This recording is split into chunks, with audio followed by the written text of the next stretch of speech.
So good afternoon. It's definitely a real pleasure to be here, and I want to say a special thanks to Lucy and Marketa for having me, and also for putting gender equality on today's agenda, and a huge congratulations on the gender-balanced panels. I've been just, outstanding. It's outstanding.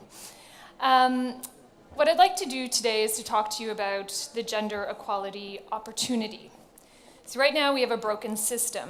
The skills, the talents, the innovation, the energy of women around the world is misallocated and underutilized. And since women make up 50% of the global population, it's not only a massive inefficiency, but it's also a serious injustice.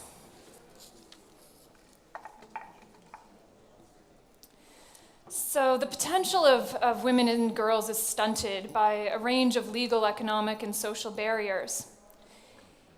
In almost all countries, there's at least one law limiting women's economic empowerment. And in 18 economies, husbands can legally prevent their wives from working. Globally, women earn 77% of what men earn. In other words, we earn what men earned 10 years ago.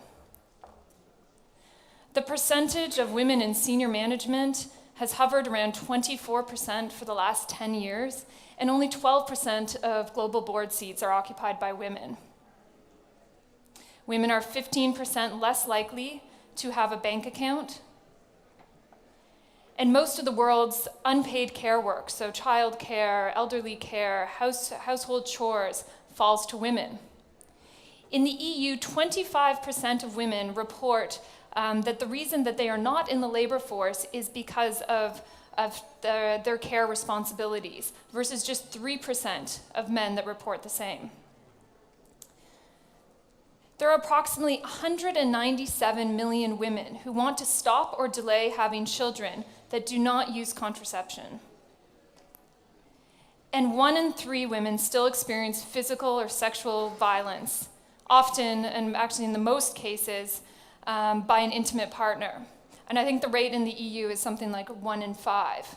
And of course, these challenges are not the only challenges. Earlier today, we heard about access to education, access to technology. The list goes on. And of course, the specific hurdles that women face depend heavily on where they live, but there is not a single country in the entire world that has achieved real gender equality. Just think about that. But where there are the biggest challenges, there are also the biggest opportunities, and that's certainly been a theme here today. And what might our world look like if we break down these barriers on the screen here and create a truly equal playing field for women and men, boys and girls? Well, to start, the economy would grow. According to a recent study by the McKinsey Global Institute, if all countries were to match the rate of improvement of the fastest improving country in the region, so basically if countries were to catch up to their neighbors, we could add as much as 12 trillion or 11% in global annual GDP by 2025. For Western and Eastern Europe, this would translate to a 9% increase. And in a full potential scenario, where women and men play an identical role in the labor market, as much as 28 trillion in global annual GDP, or 26% could be added. And of course, breaking down the barriers to women's economic empowerment is also a critical sustainable development priority and opportunity. Women's empowerment and gender equality is a development goal in itself, and that's why we have SDG 5. However, women's empowerment is also a multiplier and key to achieving a range of targets across the 17 SDGs. Among other things, women are more likely than men to spend their earned income on their families, investing in things like health and education. We just heard a panel on climate. Climate change impacts women most severely. And of course, if we're going to tackle climate change, this huge challenge, we need all hands on deck. We need everybody, including women and men. Or consider this stat from the UN's Food and Agriculture Organization. Women are not just recipients of development, they are change agents. And lastly, on the screen above, you'll find a selection of recent research that supports the business case for gender equality. Time and time again, studies and reports suggest that investing in women as employees, as business partners, and as consumers is not just the right thing to do, it's the smart thing to do. But how many people here today have already heard about the business case for gender equality? Raise a hand. You've heard it before. And perhaps you've even seen these stats here.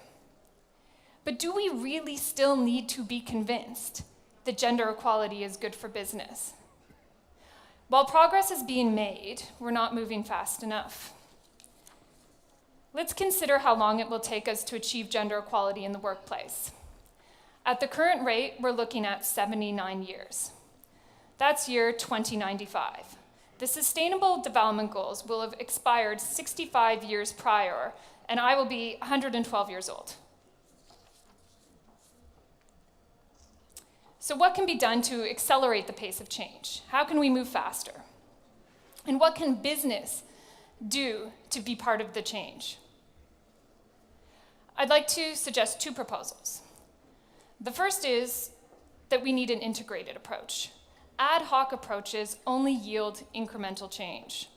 And this is where the Women's Empowerment Principles come in. The Women's Empowerment Principles are a joint initiative of the UN Global Compact and UN Women. They're launched in 2010 and provide guidance to business on how to empower women in the workplace, in the marketplace, and in the community. We call them the WEPs. The WEPs encourage companies to look across their business, to understand their responsibilities, and to seize opportunities for positive impact. To date, more than 1,200 companies have embraced the WEPs and are taking a wide range of actions to implement the principles. A couple of examples here for you. Sodexo, who was the recipient of a 2016 Leadership Award, partners with local organizations to provide entrepreneurial training to survivors of domestic violence so that they can start their own businesses and become economically independent. Or another company is Schneider Electric, who was a 2015 WEPS Leadership Awardee. And Schneider links the financial bonuses of its executives to gender-balanced teams, and also as a community training program to encourage women in becoming clean energy entrepreneurs. And I think we'll be hearing a couple more examples in just a minute. And let me introduce the second way that we can accelerate the pace of change with a brain teaser. A father and son are in a horrible car crash that kills the dad. The son is rushed to the hospital. Just as he's about to go under the knife, the surgeon says, "I can't operate, that boy is my son." What was your immediate thought? Was your first instinct to guess that the surgeon was the boy's mother? If you're like me, you might have thought, oh, well, then it wasn't actually the father that was in the car. You were stumped, at least momentarily. And I work on gender equality issues for a living. And I love the show Grey's Anatomy, which has a whole spectrum of great women characters that are surgeons. The moral of the story is that we all have gender bias, that unchecked and unmanaged can severely impact the well-intentioned policies and practices. Consider paternity leave. Many companies now offer time to new fathers so that they can contribute to the care responsibilities.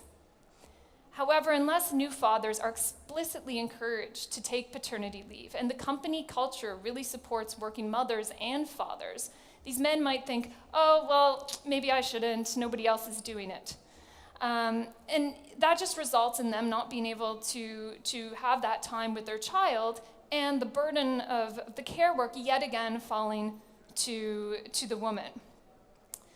Liz Broderick, who's the chair of our WEPS leadership group and the former Sex Discrimination Commissioner of Australia, calls this unconscious bias gender asbestos. It's in the roof, it's in the floors, it's in the walls of our organizations. And we can't see it and we can't touch it, but it's there and it's incredibly dangerous.